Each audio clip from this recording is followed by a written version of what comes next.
Hello everyone, handling tantrums of your toddlers अपनी नई video के साथ मैं अंजू अरोरा। इस वीडियो में मैं आपसे आपके टॉडलर्स के टेंट्रम्स को हैंडल करने के लिए 7 स्टेप्स स्ट्रेटजी शेयर करूंगी।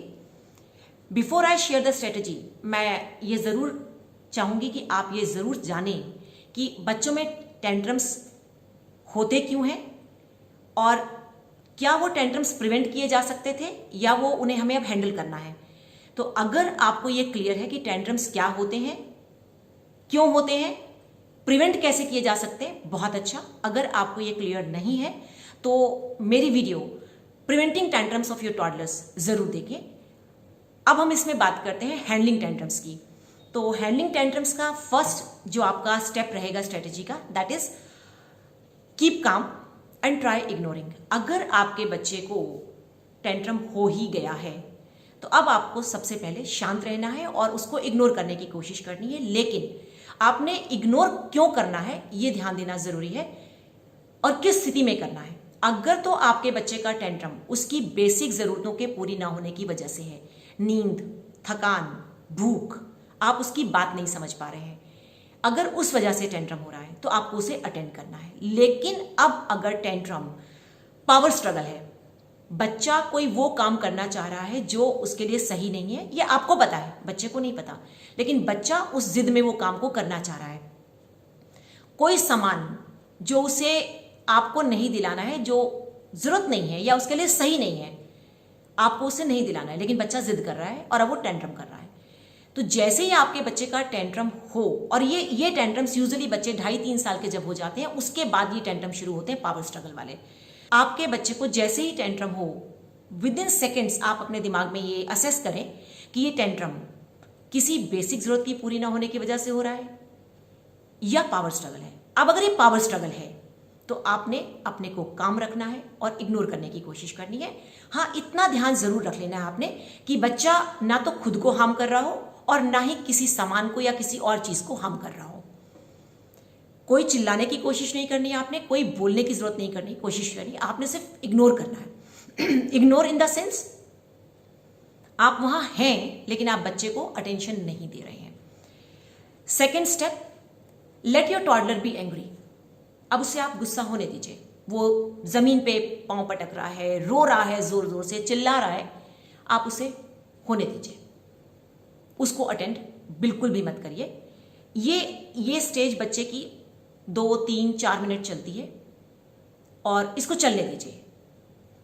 उस वक्त पे आप अपने आप को ये बिल्कुल भी सोचने की लिबर्टी मत दें कि यार मैं कैसी मम्मा हूं, मैं कैसा पापा हूं, मैं अपने बच्चे की इतनी सी बात भी नहीं मान सकता।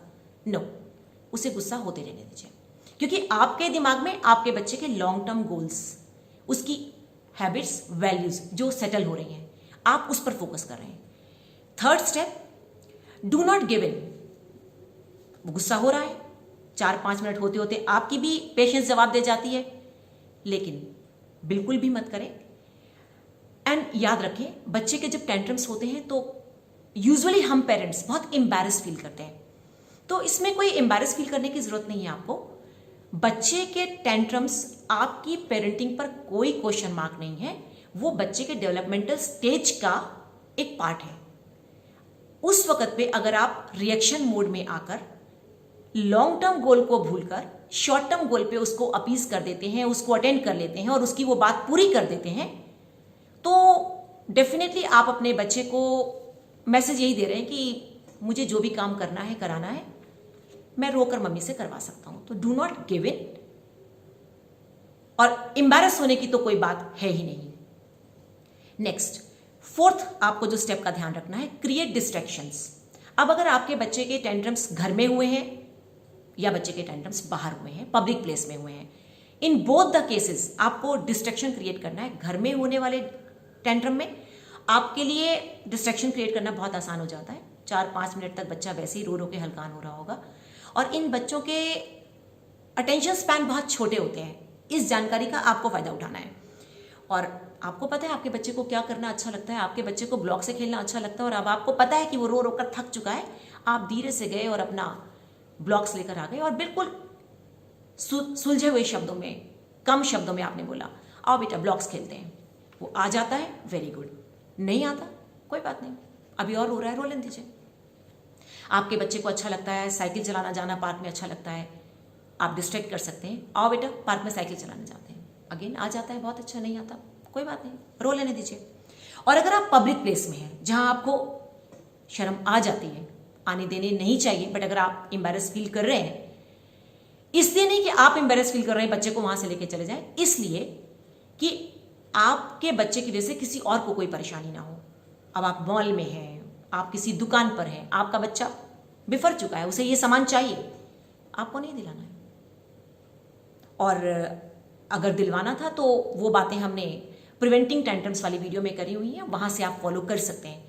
लेकिन अगर मुझे सामान नहीं दिलवाना है, मुझे उसकी इस आदत को नहीं बनने देना है कि वो बाजार आकर जो भी कहेगा, जिस भी चीज़ पे हाथ रखेगा मैं लेकर दे पाऊंगी, तो कोई बात नहीं, आप उसे वहां से उठाएं और बाहर चले जाएं। आपको लगता है वो 2-4 मिनट में रुक गया है, चुप हो गया है, तो आप उसके साथ वापस आ जाएं। और आपको लग रहा है कि ऐसा नहीं हो रहा, तो कुछ नहीं, बच्चा लीजिए, आज की शॉपिंग का आइडिया ड्रॉप करिए और घर चले जाइए। एक दिन आपको मुश्किल लगेगा कि आप शॉपिंग करने के लिए अब दोबारा आएंगे, या तो आप बच्चे की डिमांड पूरी करें या शॉपिंग अपनी आज छोड़ें। तो अब आप लॉन्ग टर्म गोल पे जब फोकस कर रहे होते हैं तो ठीक है, 1 दिन, 2 दिन, 3 दिन, 4 दिन, 6 दिन, जितनी बार बच्चा अगर मेरे साथ शॉपिंग आया हो और वो ये जिद करता है, मैं उतनी बार उसको गोदी उठाती हूँ और चुपचाप घर चली जाती हूँ। तो उसको एक मैसेज जा रहा है कि ये मेरी बात से, मेरे रोने से, मेरे चिल्लाने से इनको कोई फर्क नहीं पड़ता और ये मेरी बात नहीं मानेंगे। और अगर बच्चा एक बार में ही समझ जाता है तो well and good. Next step जो आपको ध्यान रखना है, hug your toddler once the tantrum is over without saying any word. आपने ना तो बच्चे की डिमांड में गिव इन किया है, ना उसके उस बिहेवियर को जो आप चाहते हैं कि उसके लिए सही नहीं है, वो आदत आप नहीं डेवलप होने देना चाहते हैं, आपने वो अलाउ भी नहीं किया है। अब जब वो रो धोकर खुद ही चुप हो गया है, उसको एक हग करें। बहुत वार्म हग की इस वक्त पे जरूरत नहीं है, लेकिन एक सिक्योर हग की जरूरत है। एक हग करें और उससे कोई बात ना करें, कुछ भी समझाने की कोशिश ना करें कि आपका ऐसा करना ठीक नहीं है, आप कोई सामान की जरूरत क्यों है, आपके पास घर में इतने खिलौने तो पहले ही थे, टॉफी खाने से दांत खराब हो जाते हैं। आपको याद रखना है, आपके बच्चे का डेवलपमेंटल स्टेज, इनकी लैंग्वेज अभी डेवलप हो रही होती है और आपकी बहुत ज्यादा बातों से इनको बात समझ में नहीं आ रही होती है। आपको एक्शंस ही वो लेने हैं जो अपने लिए खुद बात करेंगे। एंड नेक्स्ट स्टेप जो आपको फॉलो करना है, next step, stick to your expectation of good behaviour. आपके बच्चे के टेंट्रम, जिस बिहेवियर को आप नहीं होना देना चाहते थे, टेंट्रम खत्म हो जाने के बाद भी आपको उस एक्सपेक्टेशंस को बरकरार रखना है। अगर उसके टेंट्रम खत्म हो जाने के बाद उसकी डिमांड जो थी आपने पूरी कर दी, या वो एक्सपेक्टेशन बिहेवियर के प्रति जो आप चाहते थे वो ना करे और आप उसको अब करने दे रहे हैं, तो रिमेंबर, आपका पूरा का पूरा कोशिश बेकार हो गया है, क्योंकि आपने उसमें उस वक्त गिव इन नहीं किया, लेकिन बाद में गिव इन कर दिया। तो उसको ये पता है, पहले मैं शोर मचाऊंगा, पहले मैं चिल्लाऊंगा, जमीन पे लौटूंगा, और जब मैं चुप हो जाऊंगा तो मम्मी मुझे लेकर दे देगी, पापा मुझे लेकर कर देंगे, पापा मुझे अलाउ कर देंगे। तो आपकी वो एक्सपेक्टेशन बाद में भी चलते रहनी चाहिए। And finally, be consistent over time, यानी कि ओवर द टाइम अगर आपने किसी डिमांड में आज गिव इन नहीं किया है तो आपको कल भी नहीं करना है, परसों भी नहीं करना है।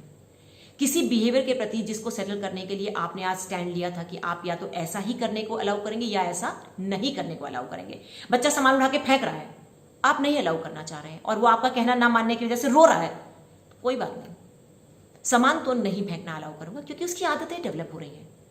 तो आपको कंसिस्टेंट रहना है, 1 दिन, 2 दिन, 4 दिन, 10 दिन, तब तक जब तक कि आप वो वैल्यू जो सेटल करना चाह रहे थे वो सेटल ना हो जाए। तो ये 7 स्टेप्स जब आप फॉलो करते हैं तो आपके बच्चे के टेंट्रम्स हैंडल होते हैं। हैंडल हमें वो टेंट्रम्स करने होते हैं जिनकी वजह से बच्चे की आदतें सेटल जो है वो सही नहीं हो रही होती हैं, और प्रिवेंशन हमें वो टेंट्रम्स करने होते हैं जो बच्चे की कोई जरूरत, भूख, नींद, थकान, बात ना कह पाना, वो। और याद रखें पेरेंट्स, अगेन, बच्चे की वैल्यू सेटल करना एक लॉन्ग टर्म गोल है, इसमें शॉर्ट टर्म कोई भी काम नहीं करता है। आपको बहुत शिद्दत के साथ चीजों को समझकर उनको अप्लाई करने का पेशेंस रखना होता है जब तक आपको उनके रिजल्ट दिखाई पड़े। और हमेशा की तरह मुझे आपके फीडबैक का, आपके कमेंट्स का इंतजार रहेगा। मेरी next video how to discipline your toddler भी अगले वीक रिलीज हो जाएगी। जरूर देखें। मेरे चैनल अंजू अरोरा को सब्सक्राइब करें। जैसे ही मेरी न्यू वीडियो रिलीज होती है आप तक नोटिफिकेशन पहुंचे। Thank you so much. Happy parenting.